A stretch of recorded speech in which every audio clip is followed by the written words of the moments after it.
Hello and welcome to another episode of Interview with a Schizophrenic. I'm your host, Duncan Samuel Singer, and today I have the great pleasure of having George with me. George is 58 from Yorkshire. He has a diagnosis of paranoid schizophrenia. So welcome to the show, George. How are you doing today? Hi there. Yeah, I'm doing okay. That's good. So, as usual, the first question that I'm going to ask George is, George, if you'd like to give us a background of your mental health journey, when you were younger, what were your symptoms, how you got diagnosed, I think that's going to be really useful. So please go ahead. Okay, well, I'm a late developer. In fact, I had to find my schizophrenia. It didn't come and jump up in my face. So basically, I got to a stage in life where I was 42 years old. My wife had just left me, and I decided to kill myself. And in the planning for that act, I realized that it wasn't actually myself I wanted to kill. It was the mask that I'd been wearing, if that makes any sense. Yeah. So in other words, I realized that I've been copying people all my life, mostly, and that it was this facsimile of what I thought other people wanted me to behave like that I wanted to reject. And that's what I did. I rejected it. And then I found myself kind of born again, at least, or at the early stages of being born again, because I didn't really know who I was anymore. So I decided to go on a journey to find myself. And in that journey, I started doing mindfulness and meditation and various other practices that were aimed at trying to get me to understand who I was. And in after about a year of that, I started to develop voices. In that, I was having an intuitive session with myself one day, and up popped this voice that said hello, and I said, oh, are you God? Because I thought it might be God, but it wasn't. It said, no, I'm you, I'm your 17-year-old self.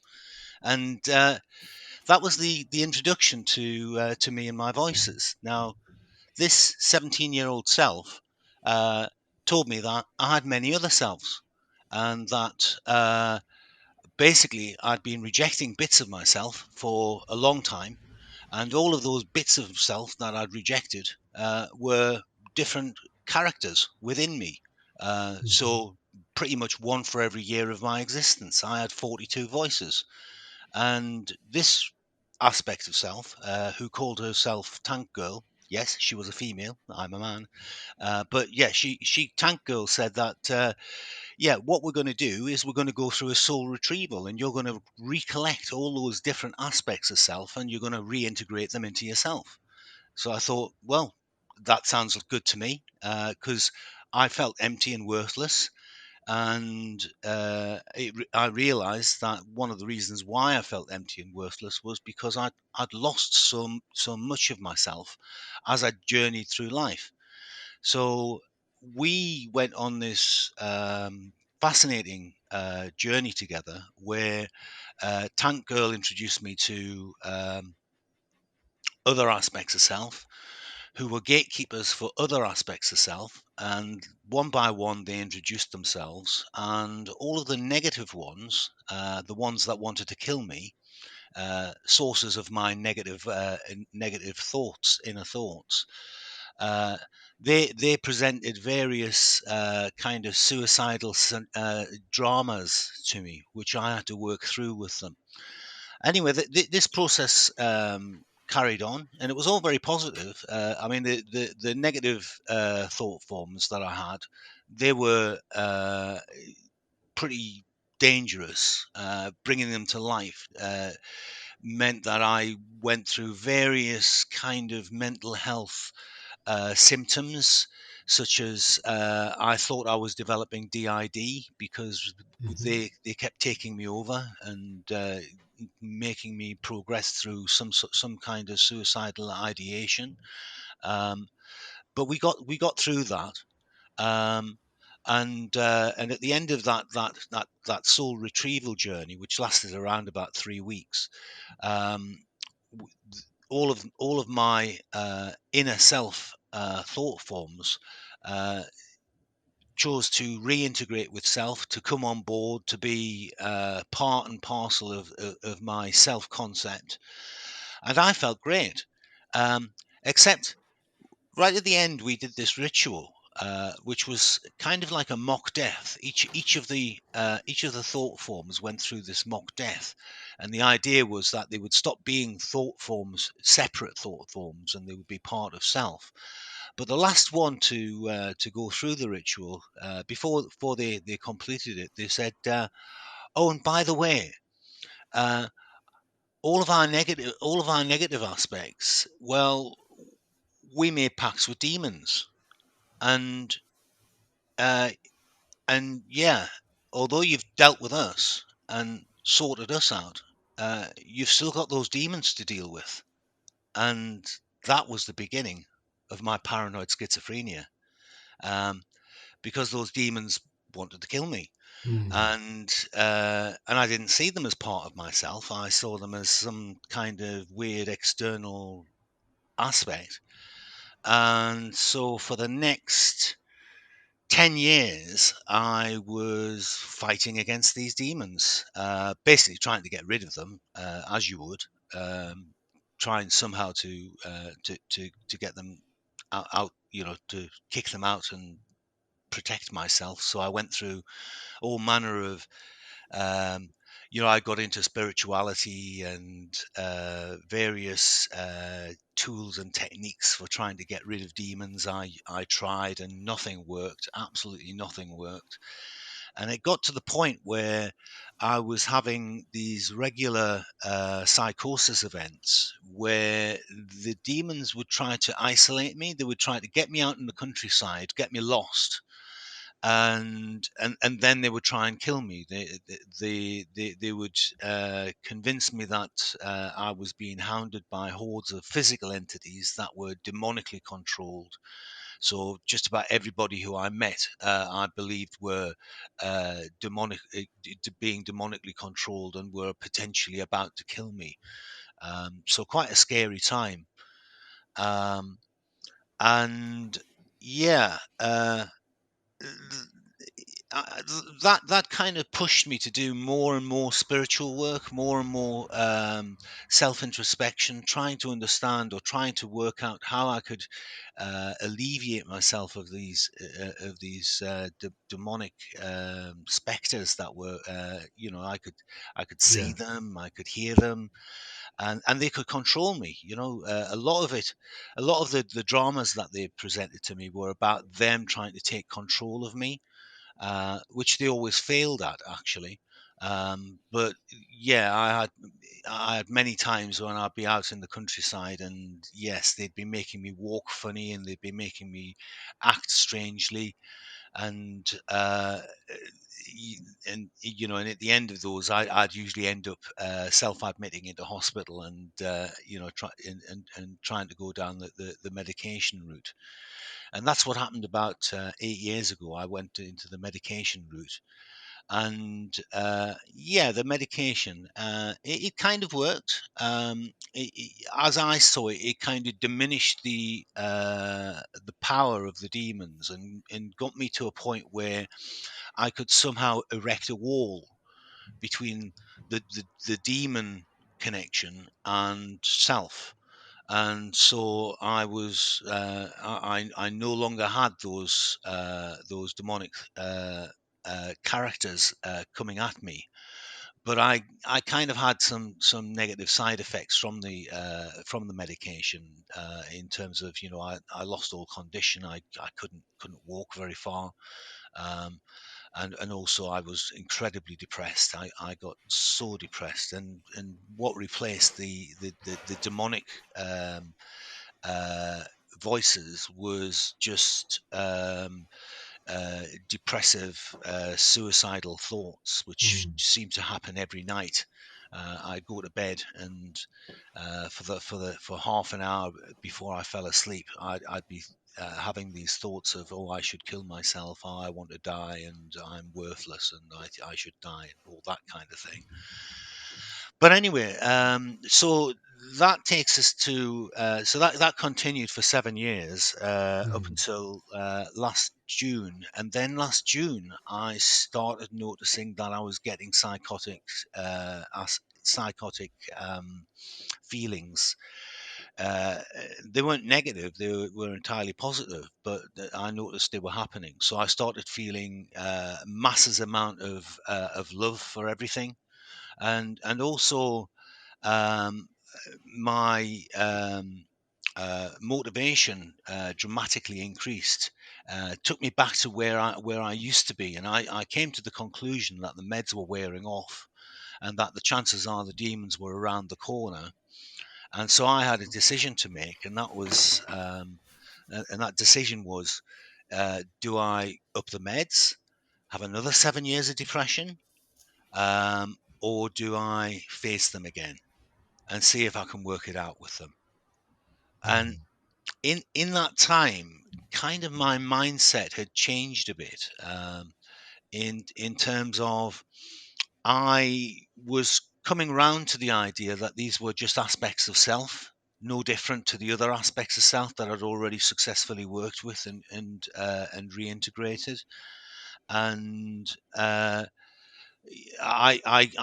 started to see the concept that we're all connected, and that everything is self, that the whole of the universe is self, everything is self. And so I kind of went back to the demons. That was my decision. I remember posting on the mental health forum about it at the time, because I was pretty concerned about it. I tried to get help. I tried to find a shaman, but the shamans wouldn't touch me because I was schizophrenic, and Mm. you know how it is. They don't want to get involved in anything where it could end up being a negative outcome. So I ended up going back into self and doing that on my own. And lo and behold, the demon said, "Oh no, we've got no problems. We're all friends now." And yeah, you've worked it out. Were you? Yeah, and yeah, we can reintegrate as well. And that's what we did. Um, for the next, took a while, but in September last year, I completed full reintegration of all aspects of self. It's a process called self-actualization.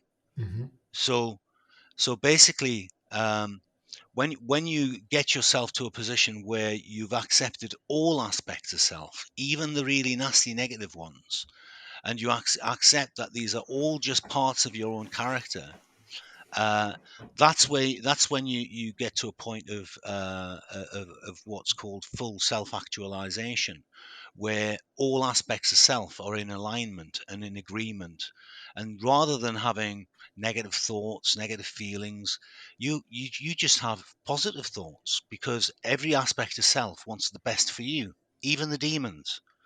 Yeah. And that's where I am now. I've been in that state since, like I say, pretty much last September. Mm. um, and in that time, I've had one event where I've had a negative thought about self, a self-critical thought, and that was because I was working too hard. I got way too tired, and I started blaming myself for making mistakes on the computer, and that was my only Mhm. negative thought in those times, in that time. Yeah. Um, yeah, so that's where I am now. Mm. And yeah, I kind of see schizophrenia not as an illness, but as a unique way that some of us get to experience our internal world.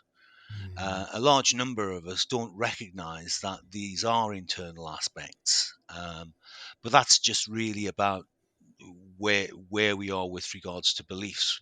Society conditions us into having certain beliefs, and anything schizophrenic is obviously regarded as being mad and insane. Whereas in reality, or rather in my reality, my schizophrenia was in effect my own unique way of interacting with myself, with my thoughts. Um, And they that, develop. so your theory, which you've put into practice, that has been successful for you, hasn't it? Yeah, yeah, and yeah, I've met online. I've met a couple of others who've basically done the same thing. Who've decided that these thoughts that you know um, a lot of them are very strange, as I'm sure you know. Some people believe they're being contacted by police officers or by actual other people. Um, and that separation is kind of like a self-denial, and Mm. it's that self-denial that causes the psychosis.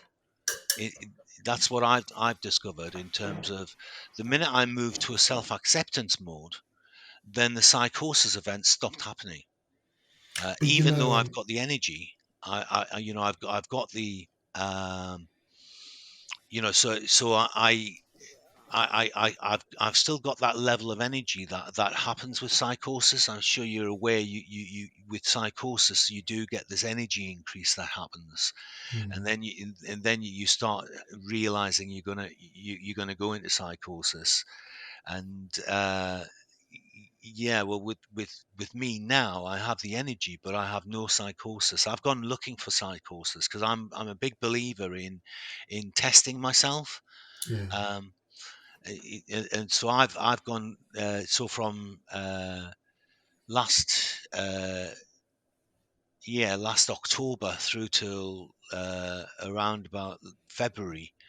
I spent a lot of time actually trying to trigger psychosis, mm, and because I felt I was on the verge of it. I had all of this energy and all of those feelings that are precursor feelings towards psychosis. I had all of that, and part of me likes psychosis. I'm not trying to say that my schizophrenia journey has been an entirely bad thing. It hasn't been. mm. I found it amazingly interesting, uh, terribly depressing at times. I mean, I've been. I mean, I should say that also I'm a messiah.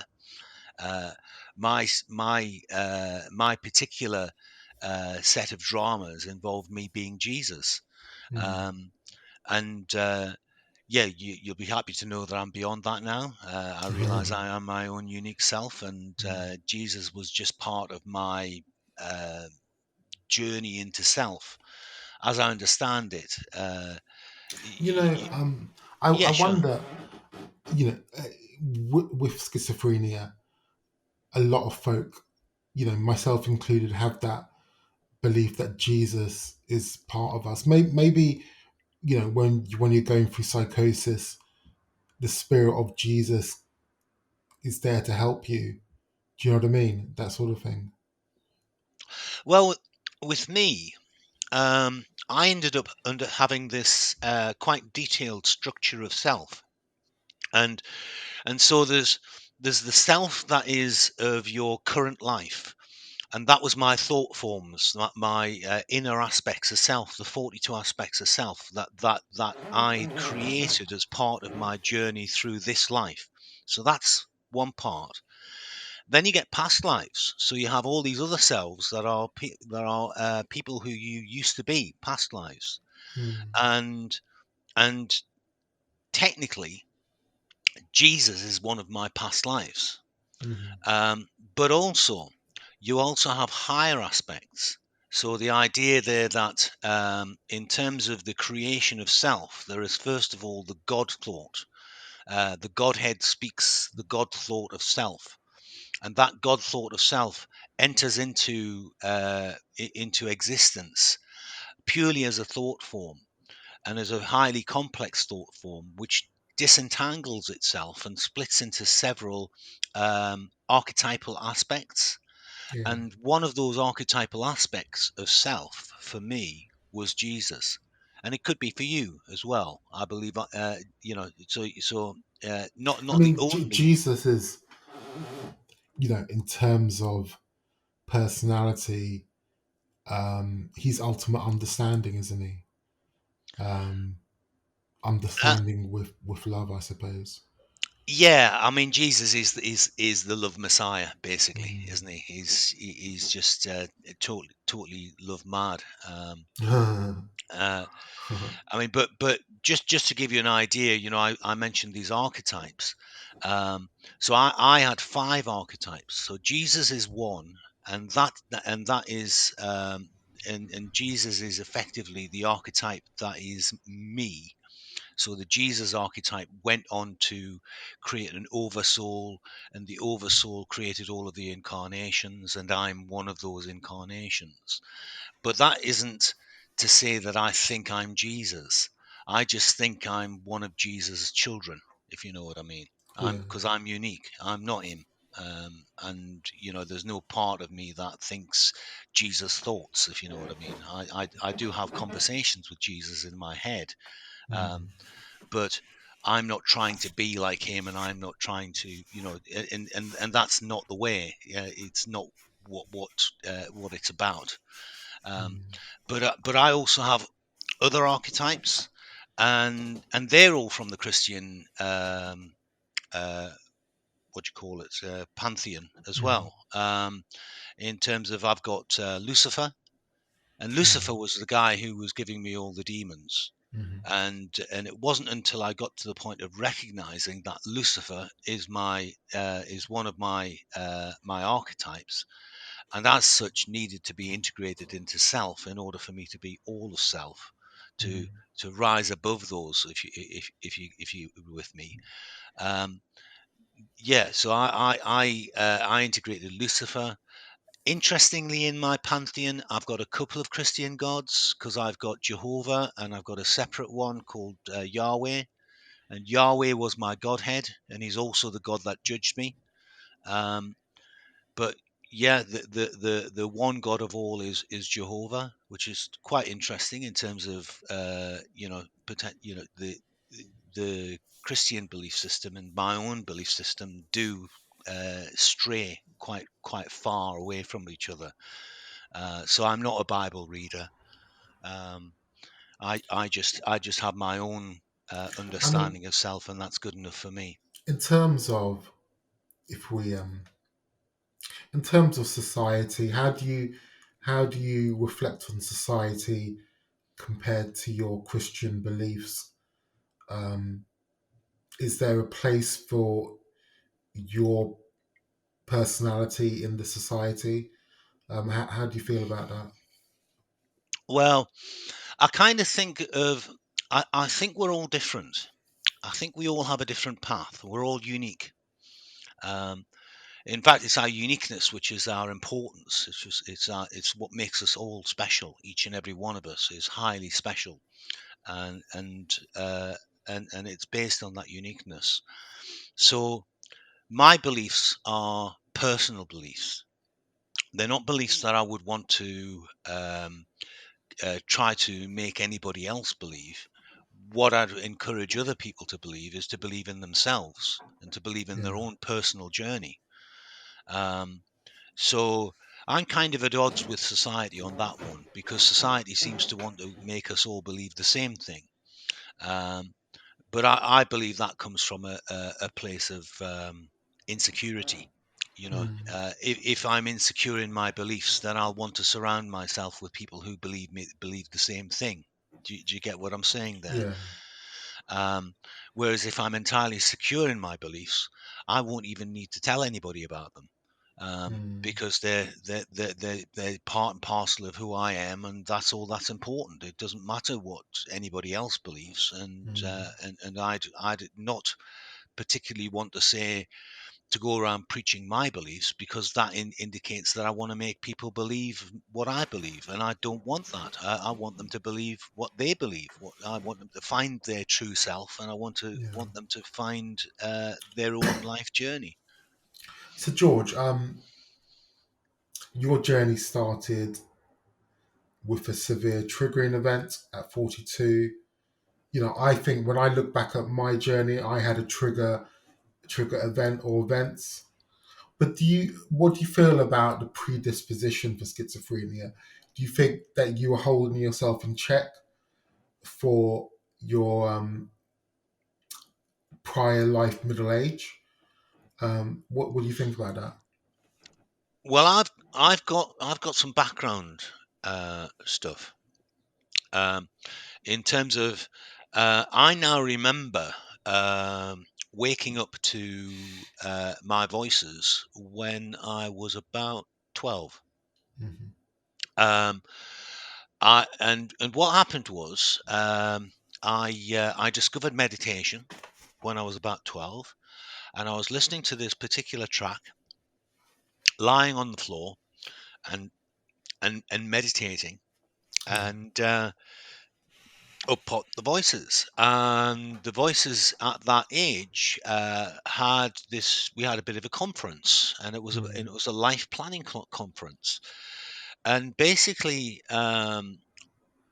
my voices said, "Well, look, you can wake up now, but it's going to be crap for you, because the world isn't ready to uh, to hear you, and uh, on top of that, you're going to end up miserable Yeah. if you wake up now."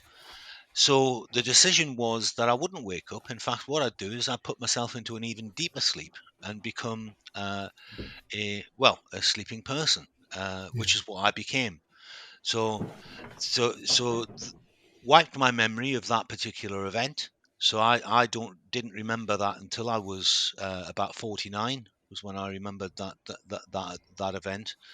Um, and yeah, so what it meant was that I got to lead a pretty much normal life, which of course Mm. is a life of someone who's no idea of who their self is someone who's copying other people and doing all of that normal Do you stuff. think other people do that? Yeah, Yeah. yeah. I think each of us has a deeper aspect of self that Mm. most people aren't aware of, and if they were aware of, if the majority were aware of, then this would be a very very different society. Um, So what the question I asked about society, do you think there's issues with society? How do you feel about society as a whole? Say Western society, the British society even. What are your feelings on it? um, right. Well, basically, our society is a bunch of sleepers, people who are asleep to themselves, and that means that they have very low self-esteem, very low self-confidence, and what they do is they use rationality in order to prove to themselves that they should have self-esteem and should have self-confidence. Mm. So they go out and do things. They Buy a new do car. things that prove to themselves that they can't feel bad about themselves because they've just bought this wonderful car, Mm. or they can't feel bad about themselves because they've just bought this wonderful bit of IT, and that's really improved their concept of self and self-esteem, which Mm. of course is all false. Yeah. um it's just like, a lot of illnesses that we get are all about needing to treat ourselves, or needing to feel that ourselves are special, and so proving different aspects of our specialness. um, but it's all kind of false, because it's not based on a core true But self. does it matter if they love their family, they love their children? Does it really matter, or do you think it does matter? Well, that's an interesting idea. I mean, I pretended that I loved people, but the reality is that you can't love anybody unless you love yourself. And if you've got no self-esteem, you don't love yourself. mm, So, to my mind, the majority of people who say they love people are saying it because they want to feel normal. mm, And they're lying to themselves. They're saying, "Oh, I'm going to show my love for you by doing X or by doing Y, and that's going to prove how much I love you, and that'll prove that to myself as well because I've just gone out and spent that money on that person or mm, spent that time or effort on that person. Therefore, obviously, I must love that person. So that's great. I'm a great person because I love people. mm, But actually, they don't love themselves. mm. They don't know who themselves are. Yeah. They lost themselves when they were a child. So, so there was a Native American quote which says that Western civilization has been cut off from spirit. Do you feel a connection with that idea that in a way that's what you're talking about, that we've cut ourselves off from spirit, which Yeah, essentially means we've cut ourselves off from our higher self. yeah. We have a system that cuts everybody off from spirit, and it's called school, Mm, basically. Um, when I was talking about self rejections, and if you've not got all of self on board, then you're going to feel worthless. You're going to feel empty. Um, well, that whole driving mechanism, I'm not going to blame it 100% on school because a big part of it is your parents and your upbringing. But basically, it's the way that we teach our children. We teach our children to reject themselves and to modify themselves instead of being themselves. mm, So instead of us uh, bringing a new person into this world via birth and then working with that person to find out what sort of person they are and what their true self is, we don't do that. We tell that person what they should be, mm, and that concept of what they should be is drummed into us and forced into us through whatever mechanisms, but those mechanisms basically are trauma. And what mm, happens is when you have a trauma, um, the you end up rejecting the negative feelings. So you try to disconnect yourself from those negative feelings that are brought up by the trauma, yeah. which is a rejection of self. And Mm, so ultimately, over time, a child will reject various aspects of themselves until they find themselves at the age of, let's say, 15, where they recognize that they're unhappy, they're not, um, uh, they don't fulfilled. they don't yes, they don't feel fulfilled, they don't feel. You, yeah, George. I think what I mean, your ideas, you know, or I don't think we've discussed such a thing in this podcast at all. And I think there is credibility to what you're saying. Um, but what makes me think is that the concept of consciousness and spirit is something which we do gloss over in society, and there is such a rich area to discuss and explore, and ultimately it's in a way it's kind of what we should be doing, exploring our inner selves, our deeper selves, and not being afraid of that, um, because ultimately, that is our essence. The spiritual being is our essence. So yeah, I can relate to what you're saying. In terms of your schizophrenia now, are you stable? Have you been do you see a consultant, or what is your current It, situation? it's ever so interesting in terms of what's happening on my schizophrenia front because I declared myself cured back in um, back in February. I'd tried every which way to bring on board any symptoms that I might have, and nada, no negative symptoms whatsoever. So trying to, I did some naughty things with psychedelics over the Mm. Christmas period, and y- just trying to find my negative things, because to me, you get to a point where you realize that all of your negativity are big opportunities. If you've got a negative thought, that means you've got an aspect of self that's in shadow that needs to be brought to life. So it's an opportunity for self growth, and a Yeah. negative thought. So I did a load of work trying to find any residual negative thoughts in me, any residual negative aspects. And on the one hand, I drew a blank. I took a load of mushrooms, and yeah, I had the least symptoms. I took more mushrooms than I've ever taken in my life, and yet I had virtually nothing.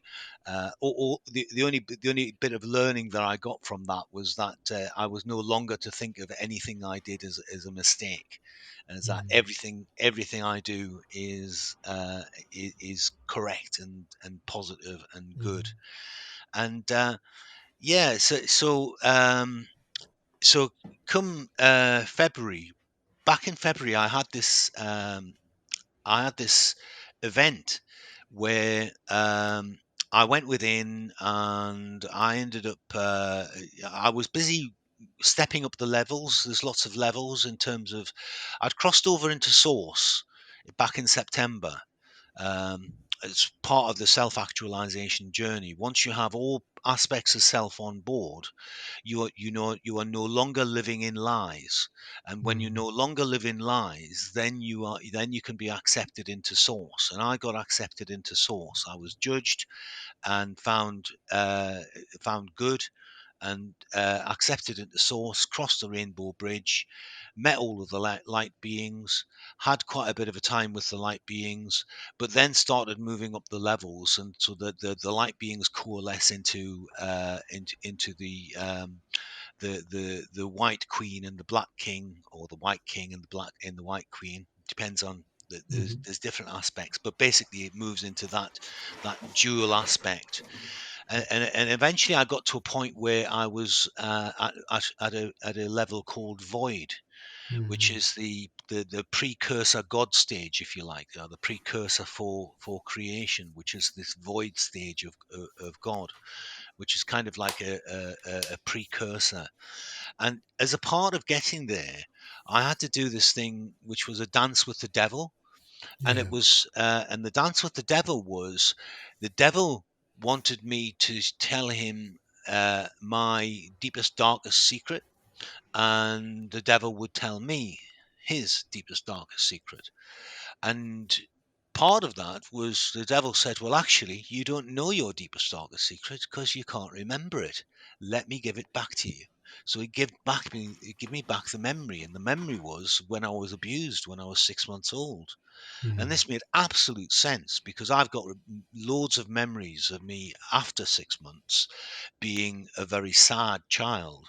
Yeah. And uh, but I also got back memories that I hadn't had before, of pre 6 months, of happy me. And yeah, and then I had the memory of the actual abuse event take place. Devil took total responsibility for it. Said, sorry, George, it was me. I forced that person to do that thing. They didn't even know they were doing it. It just happened, as far as they were concerned. But this had been a big part of your disconnection with self journey. And the reality is that we all have to disconnect with self. So you can't just blame society for your disconnections. Society helps with the disconnection process, but the reality is that there is a deep spiritual meaning behind the disconnection, and it is our each and every one of us have to go through this journey where we disconnect from self, we lose self, we become depressed, sad, you name it, develop psychological illnesses, develop all kinds of personality traits.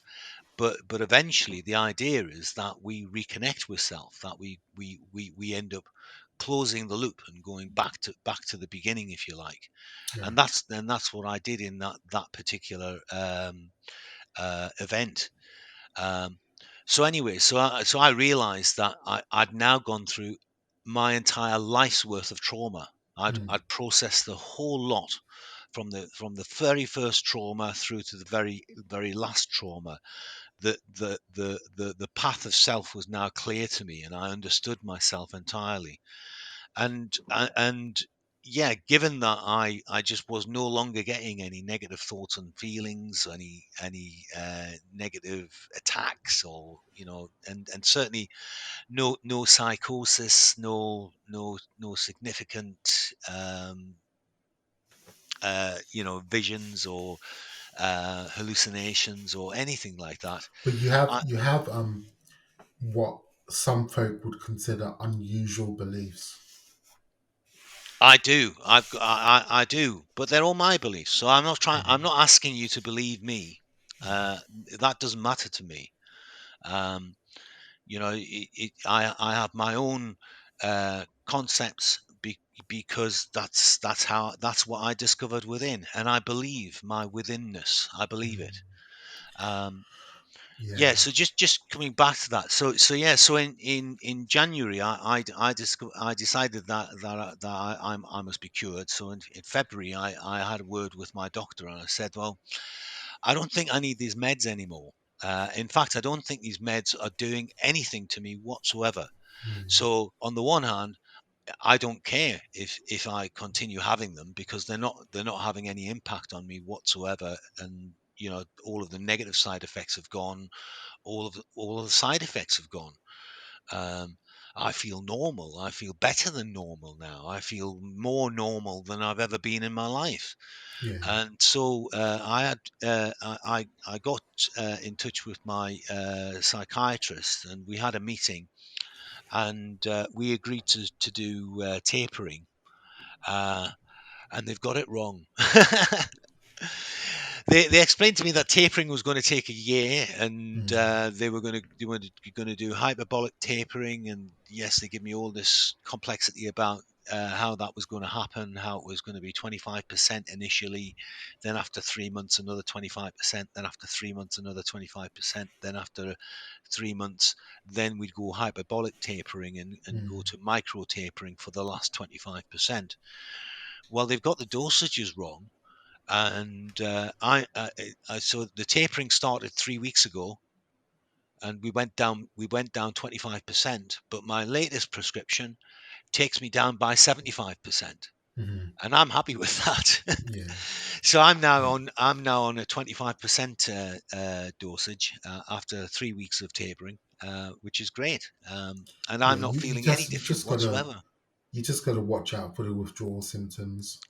Well, yeah, well, Um, I'm expecting the withdrawals to happen. I mean, mm. I was thinking I'd probably get some now, when they did that big step change to take Mm. me from, because I was on eight milligrams of risperidone, and I'm Mm. now on 2 milligrams of risperidone, Mm.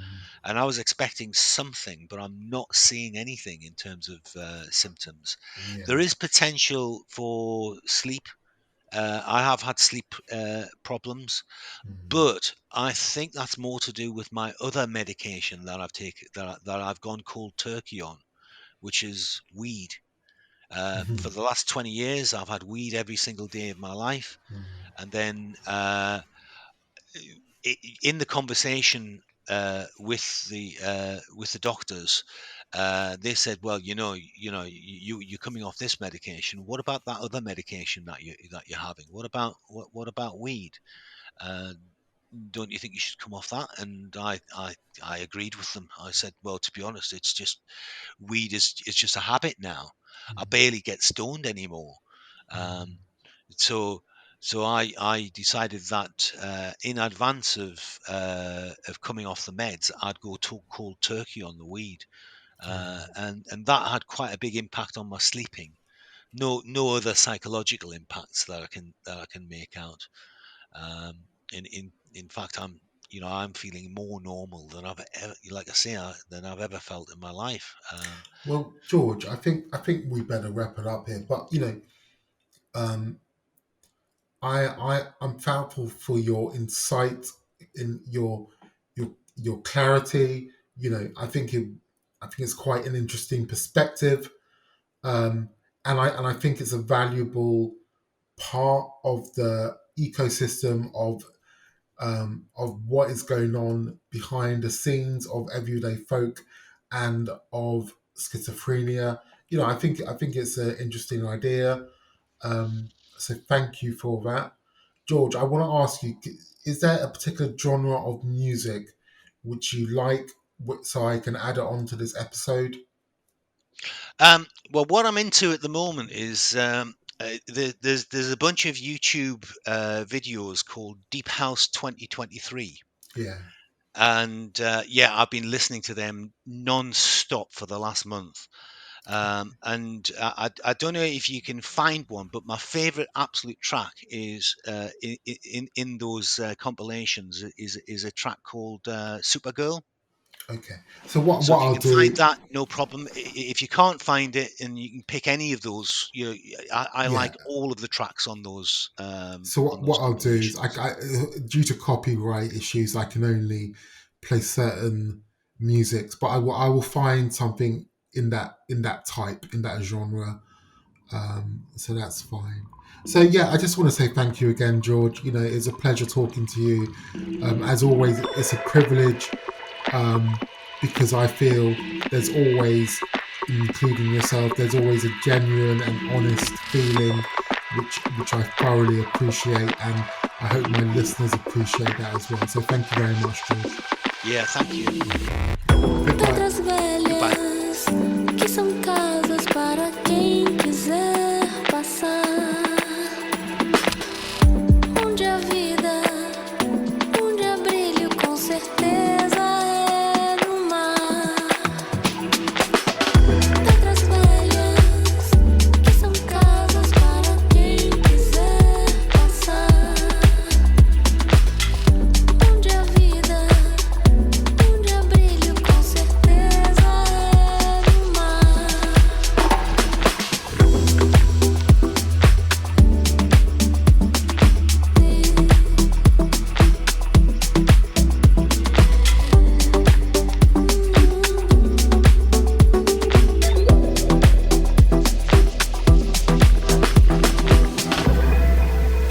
No umbigo da nossa existência